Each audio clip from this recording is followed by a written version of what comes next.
गौतम अडानी को कौन बर्बाद करने पर तुला? कभी घर घर साड़ी बेचने वाले अडानी कैसे बने सबसे अमीर? बिजनेस टाइकून गौतम अडानी के फकीर से बादशाह बनने की क्या है कहानी? गौतम अडानी एक ऐसी वर्ल्ड पर्सनैलिटी हैं जिन्होंने बिजनेस जगत में बेहद तेज गति से तरक्की का वो आसमान छुआ है जैसा करना किसी भी कारोबारी का ख्वाब होता है। इन्होंने सफलता की सीढ़ियों पर ऐसी छलांगे लगाई हैं कि ये एशिया के सबसे अमीर जबकि विश्व में तीसरे नंबर के सबसे अमीर शख्सियत बन गए थे। लेकिन इन दिनों गौतम अडानी के नेतृत्व वाले अडानी समूह में एक ऐसा जलजला आया कि गौतम अडानी अमीरी की रैंकिंग में तीसरे पायदान से लुढ़क कर 8वें पायदान पर खिसक गए हैं। इसके पीछे कारण अमेरिका की एक short selling firm Hindenburg research की एक नेगेटिव रिपोर्ट है जिसमें यह दावा किया गया कि अडानी ग्रुप में सब कुछ ठीक ठाक नहीं है, जबकि उस रिपोर्ट में यह दावा भी किया गया कि अडानी ग्रुप सालों से शेयरों में गड़बड़ी और अकाउंट धोखाधड़ी जैसे मामलों में शामिल रहा है।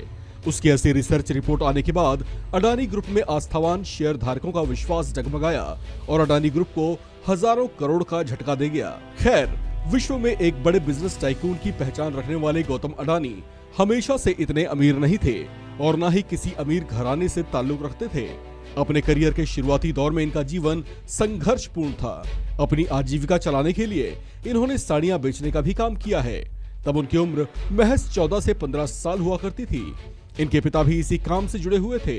अहमदाबाद में आज भी एक दुकान अडानी टेक्सटाइल्स के नाम से चलती है जिसे किसी जमाने में गौतम अडानी के पिता चलाया करते थे, जबकि गौतम अडानी घर घर फेरियां लगाकर कपड़े बेचने का काम करते थे। आगे चलकर उन्होंने एक हीरा कारोबारी के यहाँ कुछ दिन काम किया, जबकि कुछ समय के बाद इन्होंने अपने बड़े भाई के साथ अहमदाबाद की एक प्लास्टिक फैक्ट्री में भी काम किया। फिर आया 1988 का वो साल जब इन्होंने खुद के पैरों पर खड़ा होने की ठानी और इस तरह से नींव पड़ी अडानी एंटरप्राइजेस की। इंपोर्ट और एक्सपोर्ट के काम में ये इतने रम गए कि जल्दी ही कंपनी ने तेजी पकड़ ली। लेकिन इन्हें करियर में तब एक बड़ा उछाल मिला जब साल 1995 में गौतम अडानी गुजरात के मुंद्रा पोर्ट का कॉन्ट्रैक्ट हासिल करने में सफल रहे। इसके 1-2 सालों में ही इनकी ख्याति बेहद बढ़ चुकी थी। ऐसे में अंडरवर्ल्ड की नजरें भी इन पर पड़ी और साल 1998 में उनका अपहरण हुआ।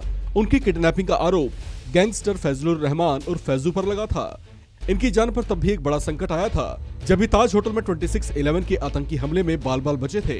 वर्तमान में गौतम अडानी का कारोबार power, petrochemicals, coal trading and mining, green hydrogen sector, natural gas, port, real estate, multi modal logistic, thermal power, agro products आदि में फैला हुआ है। इन्होंने अपने बिजनेस करियर में सफलता का वो अध्याय रचा है जिसे हासिल करना हर कारोबारी का सपना होता है। इस खबर में फिलहाल इतना ही। बाकी अपडेट्स के लिए बने रहिए वन इंडिया हिंदी के साथ।